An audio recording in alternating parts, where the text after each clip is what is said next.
constante ebullición, con tanto movimiento como su obra. Un talento ilimitado, un artista cuya principal aspiración era divertirse con su oficio. Conozca la apasionante y prolífica obra de Alexander Calder, en la Semana de los Arquitectos y Diseñadores. Hola, ¿qué tal? Bienvenidos a Vidas. Esta escultura es el León de 1976, un estábil creado por el maestro Alexander Calder, nuestro invitado de hoy. La obra pertenece a la colección de Martin Z. Margulis, que se encuentra en la Universidad Internacional de la Florida, en Miami, donde también hay piezas de Serra, Dubuffet y Miró. En la próxima hora vamos a entender cómo Calder, con sus ojos de niño, revolucionó la escultura del siglo XX. Él le imprimió movimiento a cada una de sus piezas. De hecho, creó lo que conocemos hoy como el móvil. Todo esto inspirado en el concepto del cosmos, también en eterno movimiento. Calder fue un hombre que desde niño sabía exactamente cuál era su camino. De hecho, comenzó haciendo sus propios juguetes con alambre. Posteriormente se fascinó con el circo y llegó a crear algunas de las piezas más memorables del siglo. Así que en la próxima hora vamos a disfrutar en un excelente programa ese arte de Alexander Calder en Nicola Nápoles. Seguimos en Vidas descubriendo los primeros trabajos de Alexander Calder. El día que nació, el 22 de julio de 1898, Alexander Calder ya tenía el arte en su sangre. Su madre era pintora, su padre y abuelo eran famosos escultores americanos. Sus antepasados escoceses habían sido albañiles durante generaciones.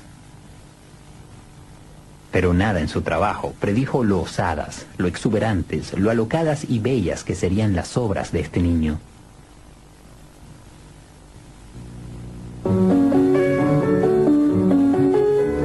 Sandy Calder creció inmerso en el arte, modelando para sus padres y haciendo sus propios juguetes. This was a household where art was the sort of daily parlance of living. Calder, as a child, had a studio, had his own little workshop. So there was already this comfort level with tools and with materials and with making things. And his sister talks about watching him make the dog and a duck when he was a youngster. And she said he cut out the elements and they were flattened like a pelt. But then he made that conceptual leap from 2 dimensions to 3. And he took these small pieces of metal and with relative ease configured them into 2 little animals. Años más tarde, Calder recordó uno de sus primeros experimentos. Hice un enchufe eléctrico con un corcho, un clavo y un pedazo de alambre de cobre. Pero después de recibir una enorme chispa de este aparato, dejé de meterme con la electricidad. A pesar de su educación, a él no le interesaba una carrera artística. Mi padre me preguntó, ¿qué quieres estudiar? Yo estaba confundido, pero un muchacho de la secundaria Lowell me contó que iba a ser ingeniero mecánico. No estaba seguro de lo que significaba eso, pero me pareció bien adoptarlo. En el Instituto Stevens de Tecnología en Hoboken, New Jersey, los temas favoritos de Sandy Calder eran los deportes y las chicas. Pero también aprendió algunas ciencias que le servirían de mucho: matemáticas, física, dinámica y la naturaleza de los materiales industriales.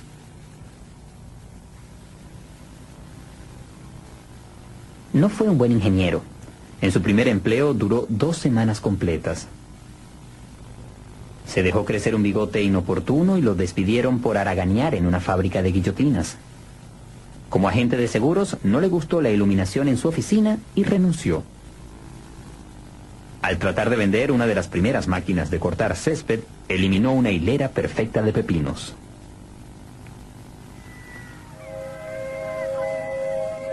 Trabajando sobre un buque carguero cerca de Guatemala, Calder tuvo una experiencia que le definió la vida. 40 años después recordó aquel momento. Vi el comienzo de un amanecer rojo fuego por un lado y la luna redonda como una moneda de plata del otro. Del viaje entero, esto fue lo que más me impresionó. Me dejó con una sensación duradera del sistema solar.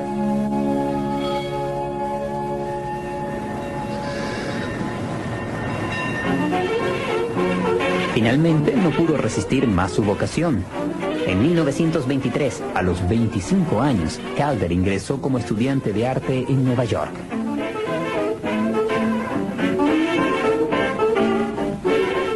Pintó, dibujó y trabajó con hojalata. Al no tener reloj en su pobre habitación de la calle 14, Calder diseñó un gallo de alambre montado sobre una vara con líneas radiales en la base para indicar las horas, un reloj de sol. Hacía bosquejos de sus compañeros de viaje en el metro.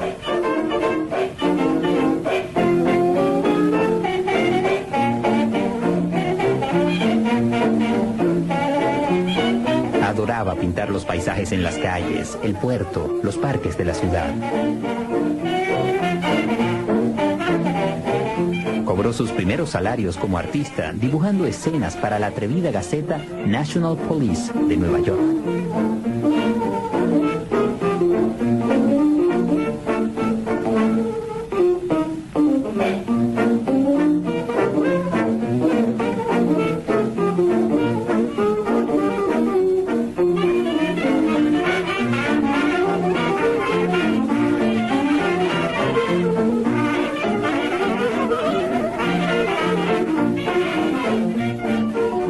La Gaceta envió a Calder al circo y quedó embelesado.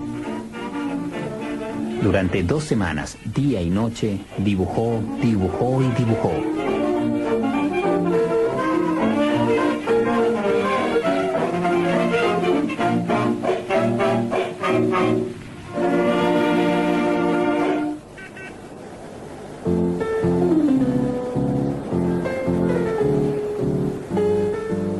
En 1926, Calder zarpó al centro del mundo del arte, el mundo de Pablo Picasso, Ernest Hemingway, Gertrude Stein, Jean Cocteau, Piet Mondrian, la cuna del modernismo, París.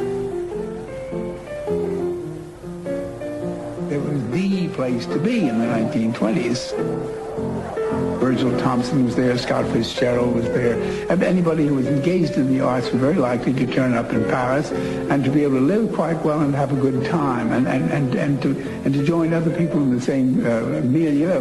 They were breaking new ground or trying to do so, and certainly Sandy was breaking new ground more than anybody, as it subsequently turned out. He didn't know exactly what he was going to do. He was doing illustration, made some posters, whatever he could get, basically. And he was truly, for the first time, so much on his own, you know, so much under his own steam, that I think it really allowed him to experiment.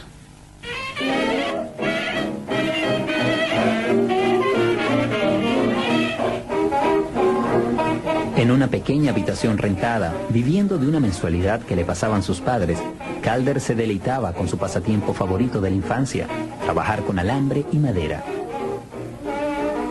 Los resultados tenían actitudes juguetonas, hasta parecían juguetes, pero era un juego infantil muy serio. Wire allows him to sort of draw with metal. Many of them are made of a simple single strand of wire. It's like one of those sparklers that you do in the air like this, and you make a drawing in the air, and everything is connected, and then it's gone.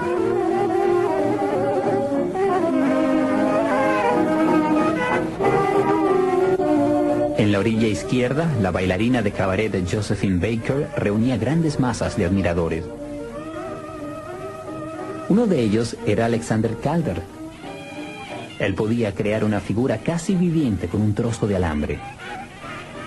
A lo largo de 4 años hizo una serie de Josephine Baker.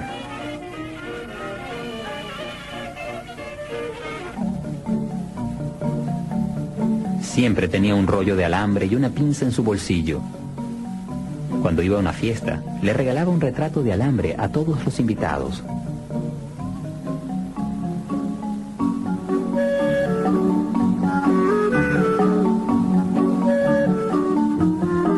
Portraits, an amazing invention, an amazing idea. These were much more than caricatures. These were not just, cartoons. It was a kind of complex portraiture which brought the quality of somebody into the round, into a three-dimensional format for the first time.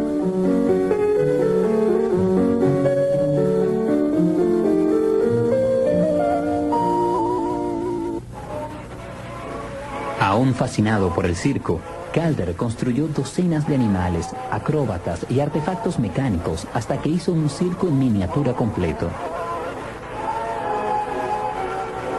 Hacía el show él solo en su apartamento, corriendo por el cuarto, sonando silbatos, haciendo sonidos de animales, moviendo una docena de aparatos a la vez, mientras sus amigos fumaban, bebían y se morían de la risa. Al poco tiempo, esas noches se volvieron populares en París. Fueron Cocteau y Mondrian, Joan Miró, Fernand Léger, Man Ray, Jean Arp, todos fueron a ver el circo de Calder. Él volvió a montar el espectáculo de tanto en tanto durante muchas décadas.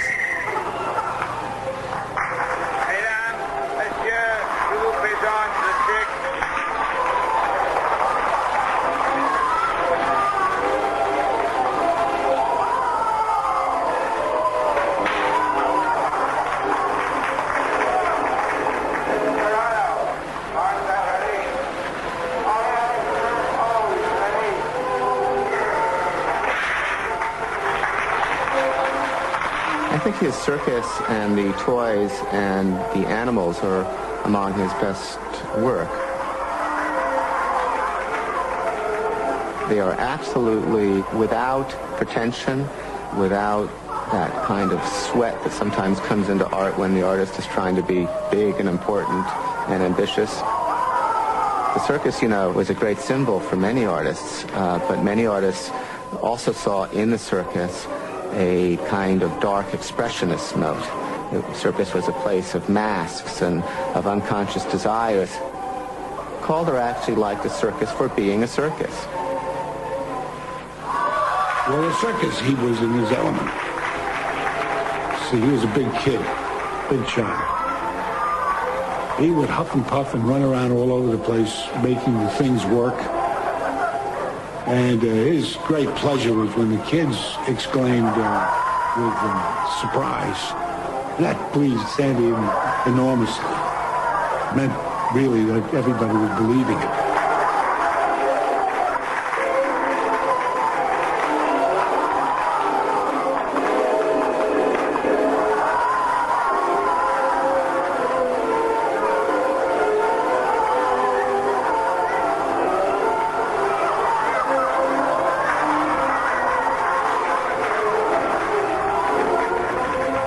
En el otoño de 1927, Calder aplastó su circo entero en 2 maletas y se lo llevó a Nueva York.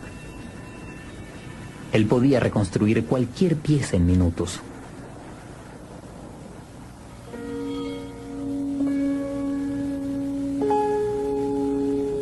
Una simple mirada bastó para que el vendedor de arte, Karl Zugrosser, le ofreciera a Calder hacer una exhibición individual, la primera.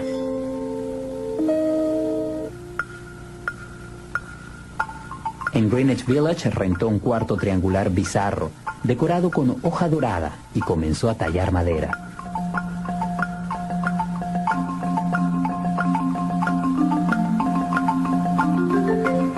Se iba un tiempo a París, luego regresaba a Nueva York, cruzaba el Atlántico regularmente. Nobody ever said, no, you can't do that. He did anything he wanted to do, and he did it from the very earliest childhood on, and he never changed. That's right. He was always a child, and a very happy child.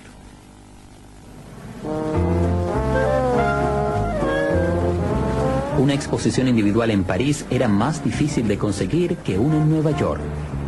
Finalmente, un vendedor de arte llamado Worms, a quien Calder bautizó Monsieur Lombrices, ofreció su galería siempre que el artista pagara por el privilegio de usarla. La exposición tuvo un éxito moderado, suficiente al menos para que Calder pudiera recuperar el soborno.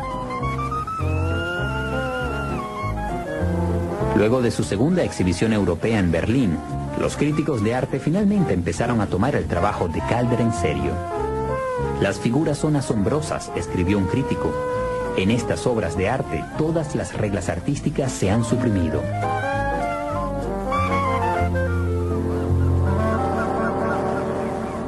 Embarcado una vez más en 1929, Calder conoció a Louisa James, nieta del filósofo William James y el novelista Henry James.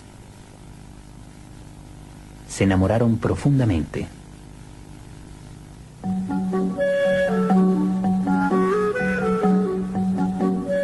En su segunda exhibición en Nueva York, a menos de un año de la primera, la galería desbordaba con esculturas de alambre, tallas en madera, pinturas, juguetes y joyas. Lo que fue más significativo fue que había creado la escultura mecánica libre.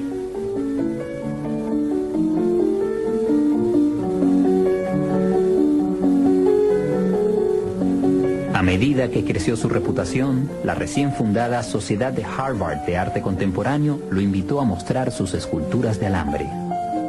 They were very excited that they were going to do a show with Calder. And they pick him up at the train, and he doesn't have any art with him. And they're flabbergasted. They'd scraped together money to bring him up to Cambridge to have this show. And they said, Sandy, what's going on? Where's the art? And he reaches into the pocket of his overcoat, pulls out a spool of wire, and he says, here it is. And he goes off to the gallery with them, and he creates the show on the spot.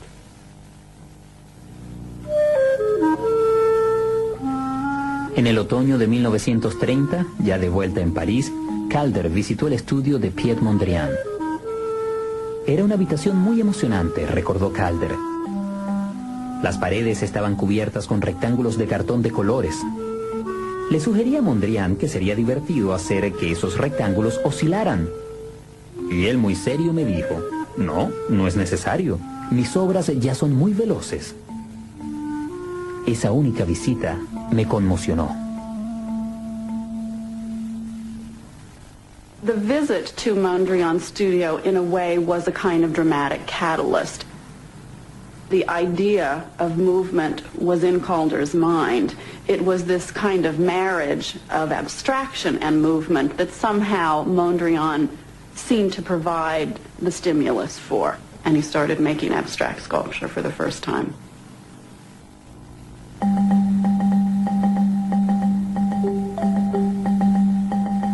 Era una época de grandes descubrimientos. Plutón, el planeta hasta entonces desconocido. La teoría de la relatividad de Einstein, un nuevo paradigma del cosmos.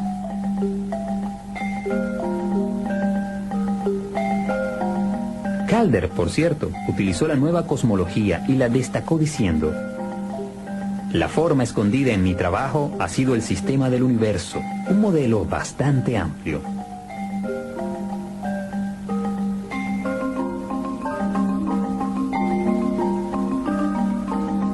Einstein mismo fue a una exhibición de Calder y quedó pasmado durante 40 minutos a lo largo del ciclo entero de movimientos de una pieza llamada Un Universo.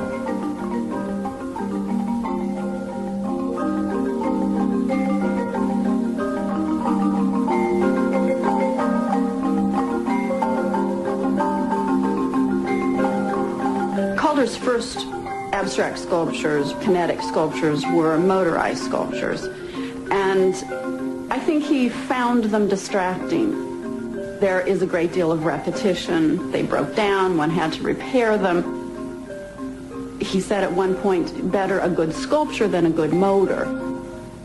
And one has to remember that the whole idea of chance was very much in the air in Paris.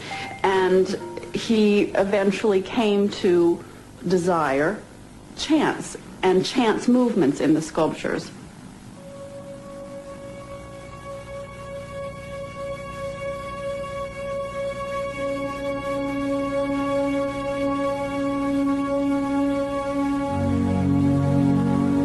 Con la unión de la abstracción pura y el movimiento al azar, el arte de Calder tomó vuelo.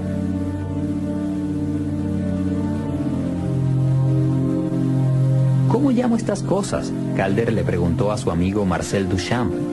Duchamp le respondió, móvil. un juego de palabras en francés que significa movimiento y motivo.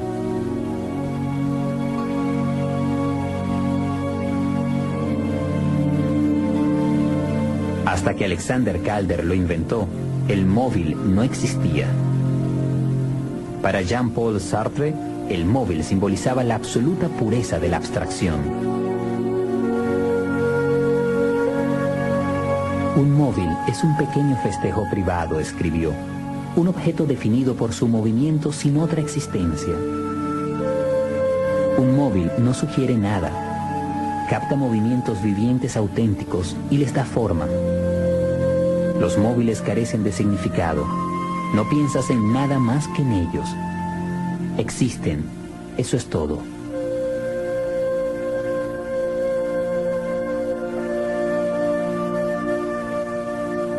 He was trying to do something that was quite unusual and maybe even unique. Although Miro, as he often said, was his direct inspiration for a lot of these shapes. But the idea of a living, moving piece of sculpture made of wire and sheet metal, it was not an old idea. Los móviles de Calder definitivamente son sus piezas más populares, pero después de la pausa veremos cómo este hombre inquieto siempre buscó nuevos caminos en la escultura y comenzó a producir piezas a gran escala realmente sorprendentes. Ya venimos con más en Vidas. Venimos con las esculturas y el movimiento de Alexander Calder. Alexander Calder y Louisa James se casaron en 1931. Decidieron echar raíces en Roxbury, Connecticut, en una vieja granja del siglo XVIII que Calder pintó de negro. Compró un inmenso LaSalle convertible viejo que condujo durante los siguientes 17 años.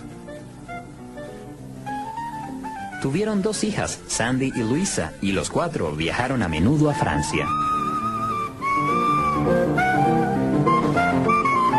In 1937, he makes his first outdoor stopio called the Whale. He has this vision of making large work for public spaces, and he made a whole series of little maquettes, little models, which were intended to be enlarged, hoping that someone would come along and say, great, I want one for my garden. And no one did.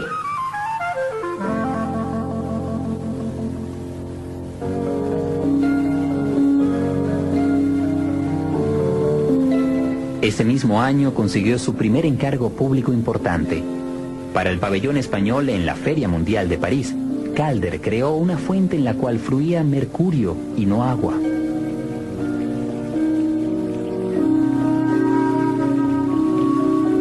La fuente de mercurio también fue su primera obra política, un homenaje a los partidos antifascistas de la Guerra Civil Española.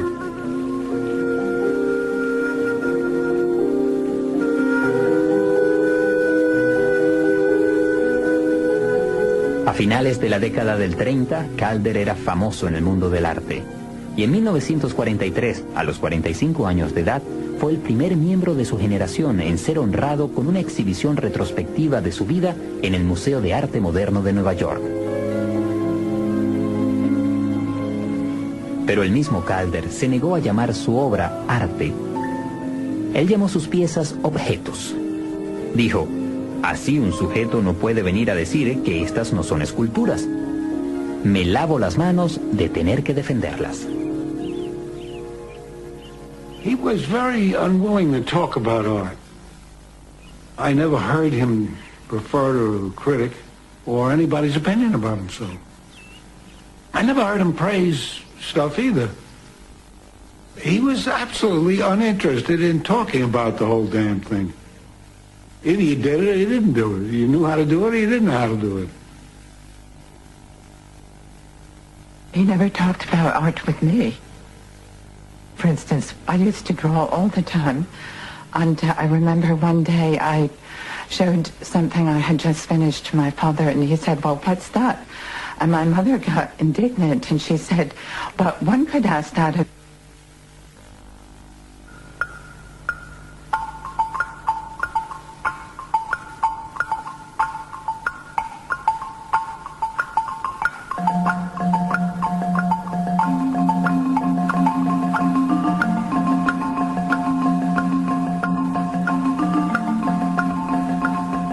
Como limitaron el aluminio, el material favorito de Calder para su uso en la guerra, empezó a tallar madera e incorporó vidrio en sus obras.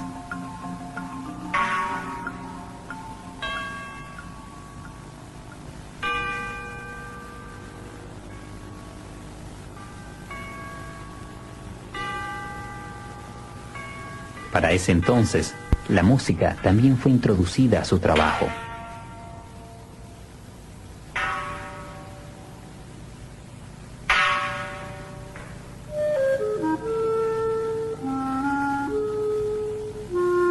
Calder podía trabajar con cualquier material, yeso y bronce. Creó alfombras, tapices de aubusón y papel de colgadura.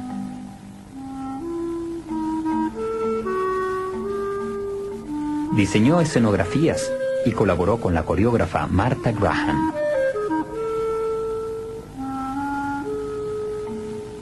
Ilustró libros, hizo afiches e impresos. Calder comenzaba su pintura diaria con témperas o gouache.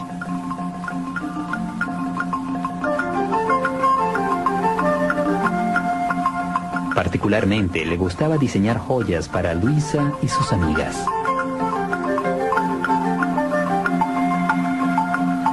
These were hands that were never at rest. And when he wasn't making sculpture in the studio, he was making jewelry. He was making toys for his two daughters.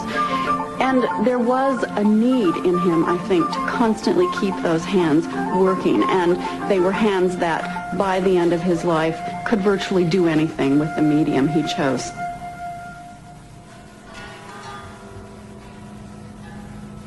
When I walked into Calder's studio, I was amazed at how many objects were there and how messy it was, how it was very much a work in progress. There were wires and tapes everywhere, parts of wooden sculptures, and one always had the idea, looking at all of this, that the artist was constantly working, constantly inventing new forms, and going back in some cases to earlier works that he had created. You know, his studio was huge and chaotic, not for him, but for everybody else looking at it. I mean, that desk you would not believe, but he would just go in there, and sometimes he would think of some friends in Paris. He said, look, let's write her a postcard. And I said, I don't have the address. He said, I have the address. And he'd go in and pick out with his big fingers, he'd pick out a tiny piece of paper. Voila. I first was lucky enough to be assigned to do the Calder kitchen through House and Garden. And it was like walking out of the dark into the bright sunshine to see the atmosphere that they had created. It was full of Legers and Mirots on the wall. And then all the marvelous ladles and stuff that Sandy had concocted by flattening out tin cans. He had made the cupboards. There wasn't anything in there that had been bought within the last 30 years. It was just enrapturous.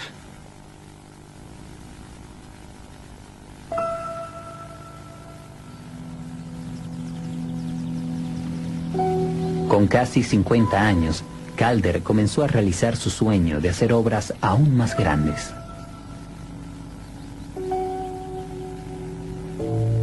Usando el juego de palabras de Duchamp, móvil, Jean Arp le puso estable a las esculturas que no se movían.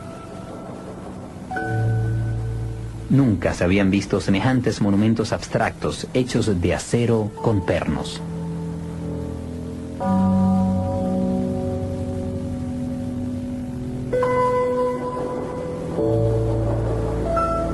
They're monumental forms that are not overweening or aggressive. They don't have the usual macho of public sculpture. And they also have an implied movement about them for some reason.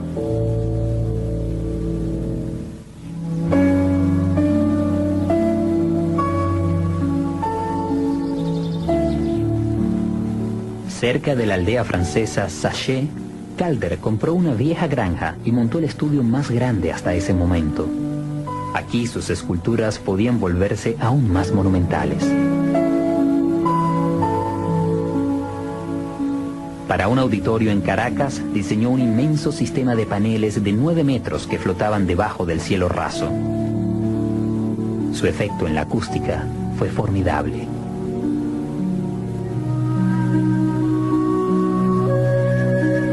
Un reportero le preguntó a Calder por qué hacía esculturas a escala sin precedentes.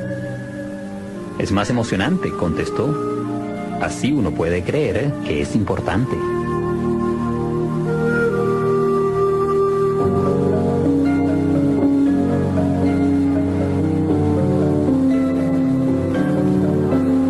Calder estaba cambiando la idea misma de la escultura pública. Donde un artista del siglo XIX hubiera puesto un héroe de guerra a caballo, Calder puso una abstracción lírica.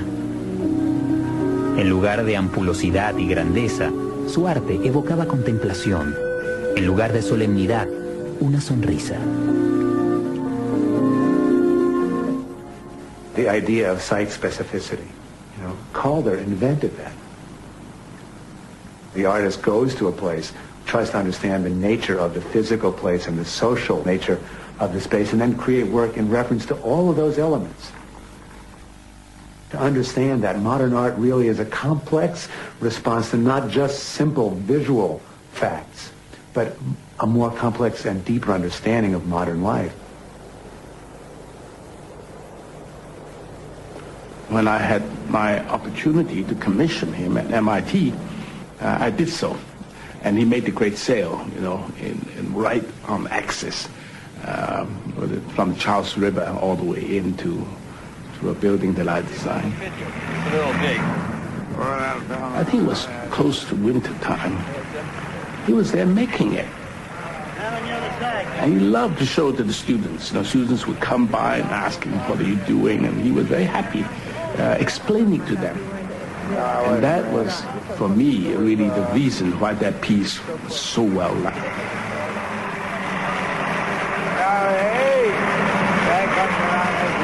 He's very childlike. I say, he somehow seemed to me like a grown-up child.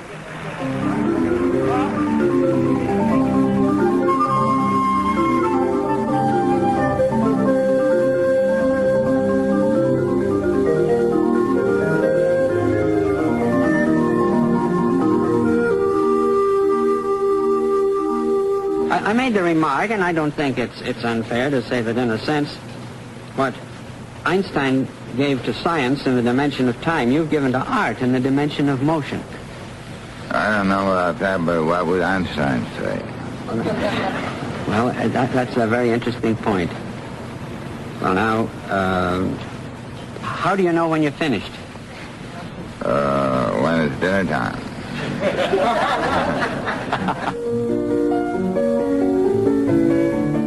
Igual que su arte, la vida de Calder celebraba la risa, el juego y la diversión. He was a terrible tease. Well, I remember for Christmas once, he gave everyone plumber's helpers, those rubber plungers. And they each had a bow around them, and they stood out under the tree, and he had painted everyone's name on them as a gift.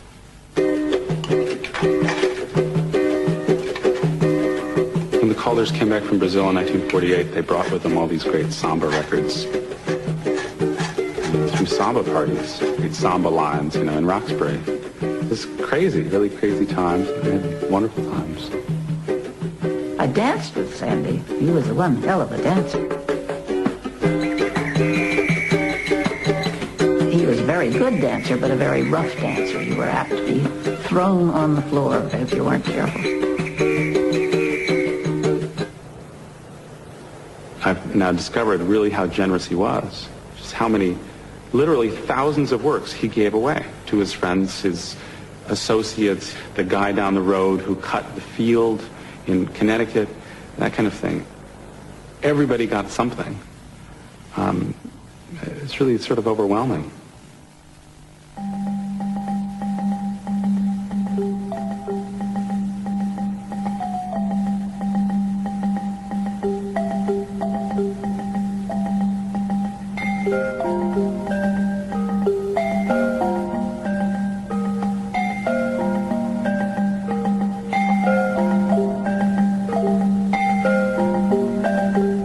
Las décadas del 50 y del 60 trajeron un premio tras otro para Calder. Ganó el premio de esculturas de la Bienal de Venecia. Su obra ya se exhibía en casi todos los museos grandes del mundo, pero nunca aminoró la marcha. He worked every day. In the process of making the Catalogue Raisonné, we've identified 16,000 works, which includes all works of all media, from the smallest little sketch to monumental sculpture. But that means he was making a work a day for 50 years. La escala de sus obras siguió creciendo.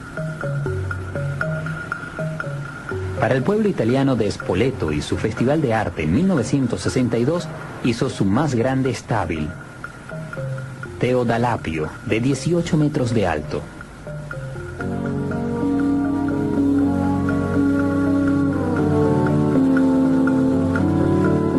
Para la Feria Mundial en Montreal en 1967 hizo un estábil llamado Hombre de 7 pisos de altura.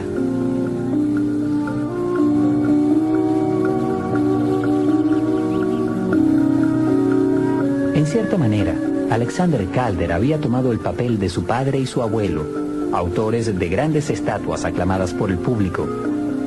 Pero estas eran estatuas muy diferentes.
En el mundo del arte, las obras de Calder ya tenían su espacio.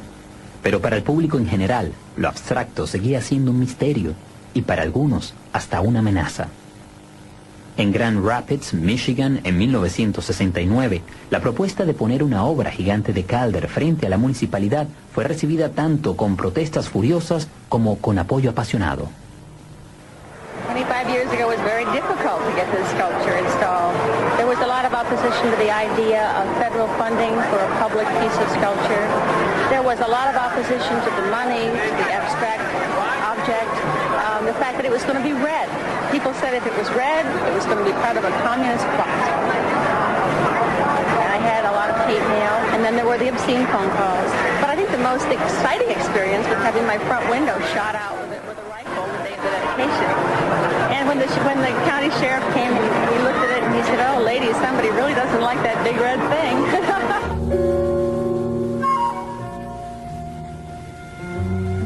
La actitud juguetona de Calder nunca decayó. Pintó 2 jets DC-8 para las aerolíneas Braniff. Pintó un auto de carreras para BMW. Odiaba la guerra de Vietnam. Hizo afiches y donó su arte para el movimiento antibélico. He was political in that he had very definite ideas, but it was my mother who was much more of an activist, really. They marched in Washington. They were some of the original people for the petition against the Vietnam War, and they became part of Nixon's enemy list.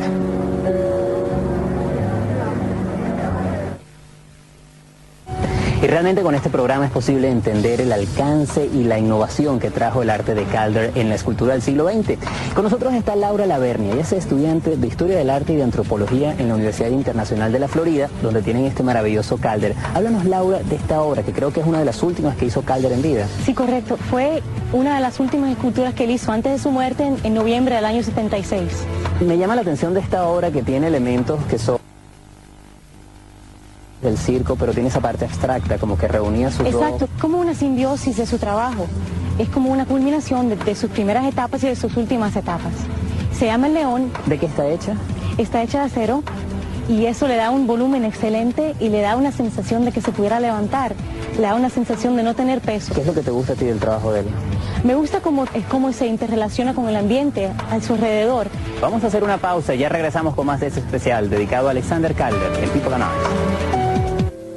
The 20th century is such a tormented and difficult century that there has not been much art that takes seriously the idea of joy and pleasure and childlike qualities. Calder creates a world in which there is no evil, and that's a very appealing idea and a profound idea in its way. Very few people of intelligence have been able to sustain or buy into that kind of worldview.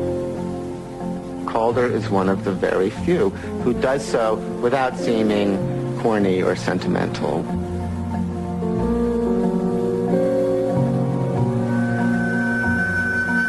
Calder's work isn't childlike in the sense that people think it is. Calder is innocent. Every great artist is a great artist because he perceives the world as though it's being seen for the first time. That is the innocence of Calder. But Calder's work is very masculine, is very serious, is the work of an engineer, is the work of a mathematician, but also strikes this chord of pure innocence.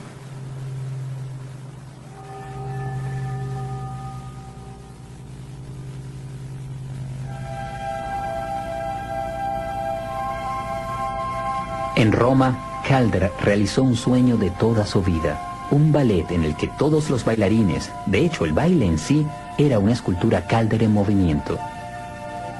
Trabajo en movimiento, lo llamó Calder. Duró 19 minutos, pero su tema era nada menos que la creación del mundo.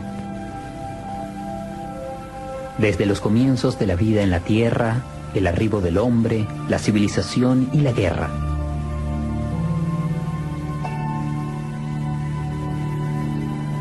Era tonto y científico, filosófico y frívolo, loco y profundo. Quizás debí ponerle mi vida en 19 minutos, dijo Calder.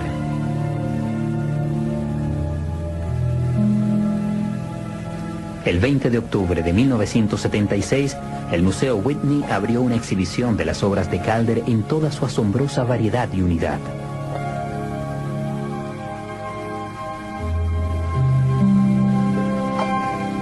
El artista, cuyo modelo era el cosmos, había creado un mundo él mismo.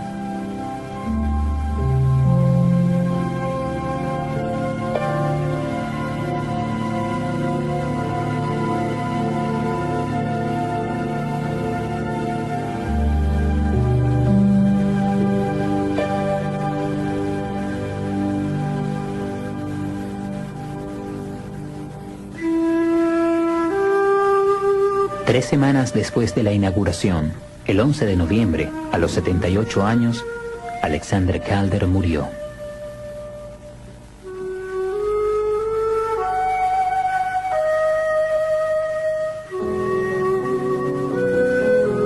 You know, every time I pass that house, which I do a couple of times a week, I lament how short life is, because he could have gone on forever and ever. Turning out these delightful pieces of work.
que hayan disfrutado este documental dedicado al maestro Calder. Y uno no puede sino compartir las palabras de Arthur Miller. Ojalá Calder estuviera todavía vivo para poder disfrutar nuevas esculturas cada día. Será hasta la próxima oportunidad en Vidas, en People and Art.